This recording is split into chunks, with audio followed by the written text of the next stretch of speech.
काय चालय सोयरे हो? सोयरे हो, तुम्ही म्हणशाल सोयरा आता हे काय खंदालाय? तर सोयरे हो, हे होय बघा, माणूस मेल्याच्या नंतर पुरायचा खडा. आमच्या इकडं माणसं मेल्याच्या नंतर पुरतात, त्याला जाळून त्याची अंत्यविधी करणार. प्रत्येक गावामध्ये वेगवेगळी परंपरा असते.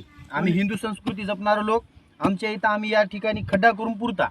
आता बरेचसे गाव असे आहेत की तिथं खडे खंदा सुद्धा माणसं नाहीत. आमचं काहीतरी नशीब म्हणाव की आम्हाला माणूस मेल्याच्या नंतर खडा खंदाया भेटते. आता प्रत्येक गावामध्ये मी मातीला गेलेलो राहतो, तिथं बाजूला JCP, तिथं खड्डा करतात आणि त्याच्यामध्ये मड पुरतात. तर त्या गावाला लाज वाटली पाहिजे की आपल्या गावामध्ये एवढं लोक राहते आणि आपण एक माणूस मेल्याच्या नंतर त्याला JCP न खड्डा करून पुरता. तशा गोष्टी कशासाठी करतात? एखादी ढोर जर मेलं तर त्याला आपण खडा करून पुरता. तर ही आपल्या गोष्टी म्हणजे ह्या गोष्टीची आपल्याला लाज वाटली पाहिजे. आता असं मी म्हणल्याच्या नंतर बऱ्याच लोकांना राग येईल की हे लय शान झाले काय, पण हिंदू संस्कृती जपायचं म्हणल्याच्या नंतर हेच करावं लागते. आपले पूर्वज तेच केले आणि आपण बी तेच करायला. आपल्या पूर्वजांना काय केलेलं आहे? खड्डे काढलेले आहेत आणि माणसं पुरलेले आहेत. नाही की बा JCP आणली आणि खड्ड्यामध्ये पुरलं, तसं जमना सोयरे हो.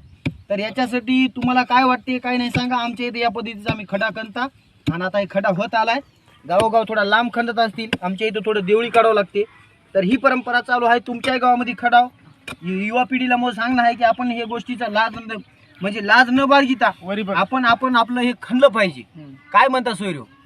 युवा पिढीनं तर याच्यामध्ये सहभाग घेतला पाहिजे. याच्यामध्ये काही नाही, भूत नाही, प्रेत नाही, काहीच नाही, सगळी मोहमाया होय. या गोष्टीचा विचार करा आणि उद्यापासून तुमच्या गावामध्ये सुरू करा. JCP आणून खड्डे खंदू नका. भेटतो पुढच्या व्हिडिओमध्ये.